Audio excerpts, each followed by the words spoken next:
Hola a todos, bienvenidos a una clase más de nuestro curso de Firebird, nuestro primer curso de Firebird y en emiliopm.com. Aquí vamos a ver cuáles son los elementos que componen el motor de una base de datos Firebird.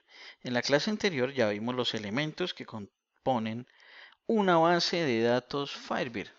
Sin embargo, en esta ocasión vamos a ver el motor de la base de datos Firebird. Entonces ya aprendimos a crear una base de datos y ya vimos sus elementos.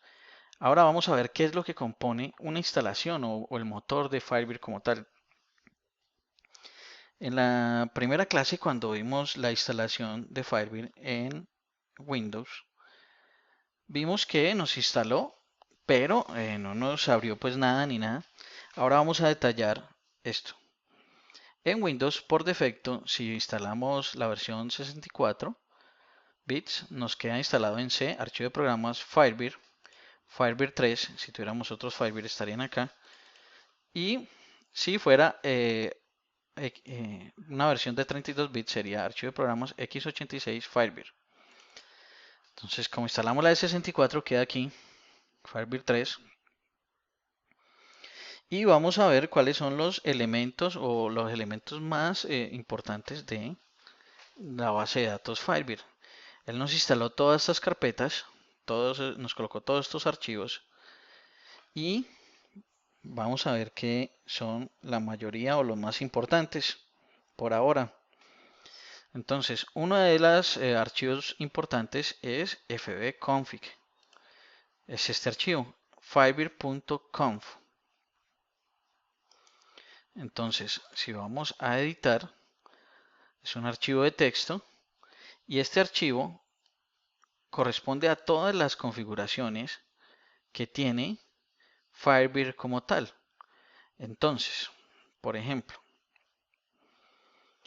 ¿qué sucede en el caso de que queramos que las bases de datos estén solamente en un directorio? Entonces, en ese caso, tendríamos esta opción. Cuando tienen almohadilla aquí, este numeral, eh, por defecto, él viene full. O sea, las bases de datos pueden estar en cualquier parte de nuestro disco duro, como en este caso que le hicimos en C, bases de datos, curso, bases curso, punto fb curso. Entonces, por defecto viene full.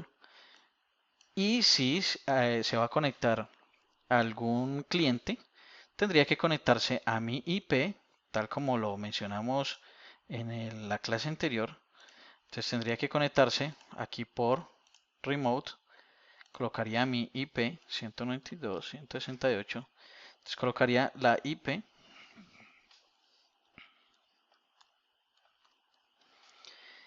seguido de dos puntos y la ruta. Entonces, si aquí tenemos full, podría cualquiera conectarse de esta manera. Eso sí, mientras que yo tenga abierto el puerto 3050, que es el puerto por defecto de Firebird. Entonces podría conectarse si está en full. Si le ponemos none, entonces solamente se pueden conectar por medio de un alias. En un momento ya les voy a explicar qué es el alias. O le podemos decir, por ejemplo, restricción. Solamente las bases de datos que estén en la carpeta que yo le indique acá. Entonces tendríamos que quitar esta almohadilla y decirle que es restringido por medio de esta carpeta.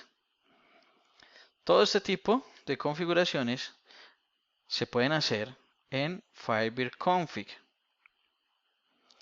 Vamos a ver, por ejemplo, otra configuración. Por ejemplo, lo que hablábamos ahorita, el puerto por defecto de Firebird es 3050. Pero, ¿cuál es la forma de cambiar ese puerto? Se lo podemos hacer aquí, en este mismo archivo. Busquemos aquí la palabra puerto. Aquí está. Entonces, el puerto remoto por defecto es el 3050 y la variable es remote service port. este número lo podríamos cambiar para que no sea el 3050, sino el que nosotros queramos, por ejemplo el 3051. Pero dejémoslo por defecto. ¿Listo? Entonces en ese caso ya no sería acá 3050, sino que también tendríamos que agregarle el puerto en este lugar, que ya sería, digamos, el 3051. Entonces miren que él aquí en la ruta agrega slash 3051. Y así tendríamos que conectarnos de un programa hecho, por ejemplo, en Delphi o en Java o en cualquier otro. ¿Listo? Esa sería la forma de ingresar a este puerto o cambiarlo. Aquí podemos cambiar multitud de aspectos de configuración del servidor como tal. Si queremos que utilice solamente una CPU, si queremos que utilice dos, todo ese tipo de comportamientos del sistema como tal. Hace mucho tiempo yo creé una herramienta que se llama Firebird Config. Todavía la pueden buscar en internet, está aquí en SourceForge. Que lo que hace esta herramienta es configurar o trabajar con este archivo Firebird Config y lo modifica de una manera pues más visual, donde estar separado por pestañas cada categoría y donde podemos decirle o indicarle, cambiarle cada una de estas configuraciones. También tiene un tree view donde podemos decirle aquí, por ejemplo, cuál es el puerto remoto auxiliar, y todas estas configuraciones del Firebird Config las podemos trabajar por este lado. Por ejemplo, los parámetros en Firebird 1, uno podía decir que los alias, o podía trabajar con los alias, y él nos decía, por ejemplo, si hacemos un select zoom, entonces no nos decía zoom 1, sino que nos mostraba el nombre del campo, si no le poníamos alias. Ya más adelante vamos a ver qué son los alias. Si nos gustaba como lo hacía antes, pues podemos colocar el visto bueno o quitarlo de aquí. Este tipo de cosas las podemos cambiar con Firebird Config. Pero en últimas lo que hace este programa es modificar este archivo firebird.conf. Por ejemplo, cada que trabajamos las bases de datos, es inevitable que ellas trabajen con archivos temporales y aquí podemos especificarle cuáles carpetas tienen archivos temporales. Una de las formas, otra de los elementos que contiene el motor de base de datos es el siguiente. Es el archivo alias del que comentábamos hace un rato. Entonces, por ejemplo, busquemos. En Firebird 3 el alias ya no se llama alias.conf, sino que se llama database.conf. ¿Y qué es esto? Simplemente es colocarle un alias a una ruta de una base de datos. Entonces, por ejemplo, vamos a crear un alias que se enrute a la base de datos que creamos en el capítulo anterior. Entonces, podemos decirle así, curso es igual a bases curso, backslash, y la ruta. Entonces aquí guardamos esto, debe ser en modo administrador. Entonces guardamos esta ruta, bases curso, y la próxima vez que entremos aquí, por ejemplo por IBESPER o por nuestra aplicación de Delphi o de cualquier otro lenguaje, ya no necesitamos colocarle aquí database file, sino que simplemente le escribimos curso y ese alias va a detectar, hacemos un test aquí, va a detectar que está configurado. Entonces así no tenemos que poner la ruta completa en los demás aplicaciones. Esto mejora la seguridad de la base de datos como tal, de nuestro servidor.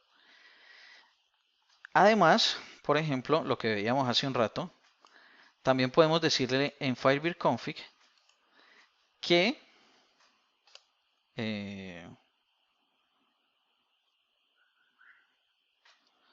que nos restrinja a none. Si dejamos este valor en none, entonces vamos a hacer que solamente puedan acceder a las bases de datos por medio de los alias.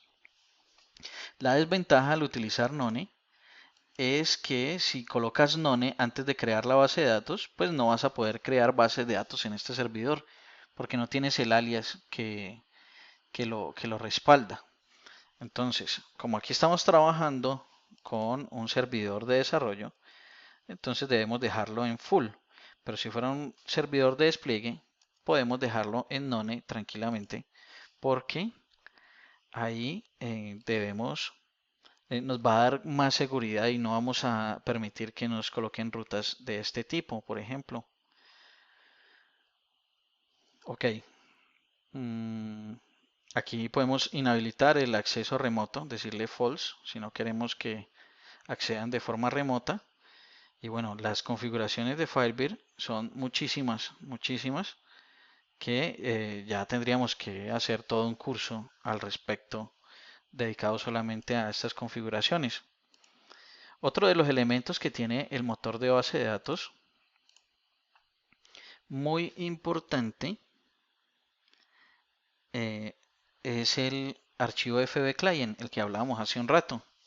El FB Client es la DLL a la que se van a conectar todos los clientes y por medio de la cual el motor va a devolvernos la información y nosotros le vamos a pasar instrucciones al motor y el motor nos va a pasar información a nosotros.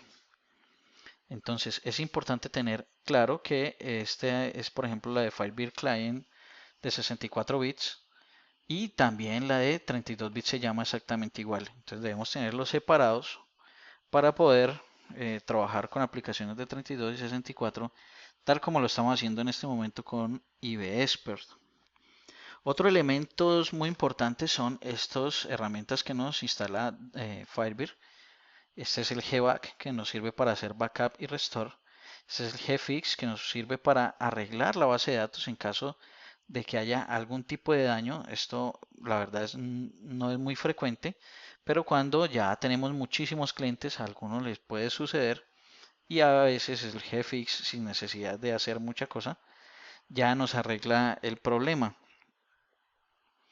También otro ejecutable muy importante es ISQL. Si nosotros no usamos un administrador de base de datos como IBExpert, entonces ISQL nos recibe comandos para conectarnos a la base de datos, para crear tablas, para ejecutar sentencias. Es como el administrador de base de datos por línea de comandos. Estos son como los elementos, uno de los elementos muy importantes que tiene Firebird.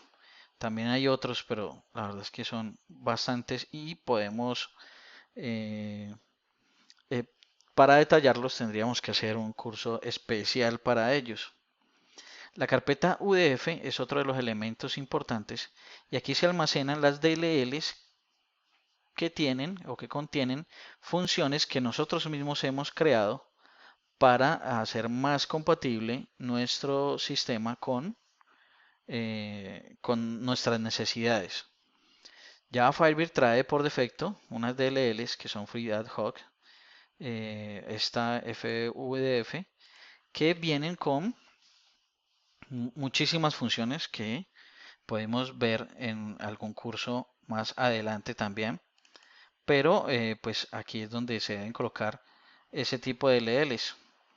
De todas maneras, esa es la ubicación por defecto. Ya sabemos que en Firebird config podemos configurar este tipo de cosas. También podemos decirle aquí dónde están las UDFs que nosotros queremos, dónde las queremos trabajar.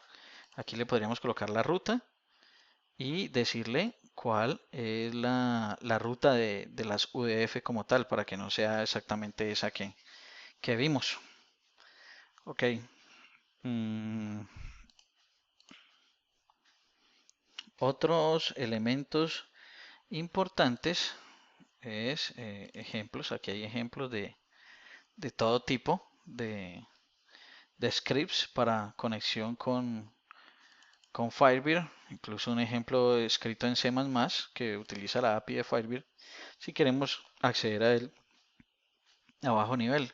Sin embargo, hoy en día hay muchas bibliotecas que ya nos hacen este tipo de trabajos automáticamente, como lo es FireDAC o DevExpress o Unidac o en fin. Y bueno, eso es todo por ahora. Estos son los datos que para despliegue, estos son los que deberían ir en caso de que sea Firebird a 64 bits. También podemos configurar el trace. Esto lo que hace es, este es un archivo que podemos configurar para guardar un log de transacciones que se hacen sobre las bases de datos.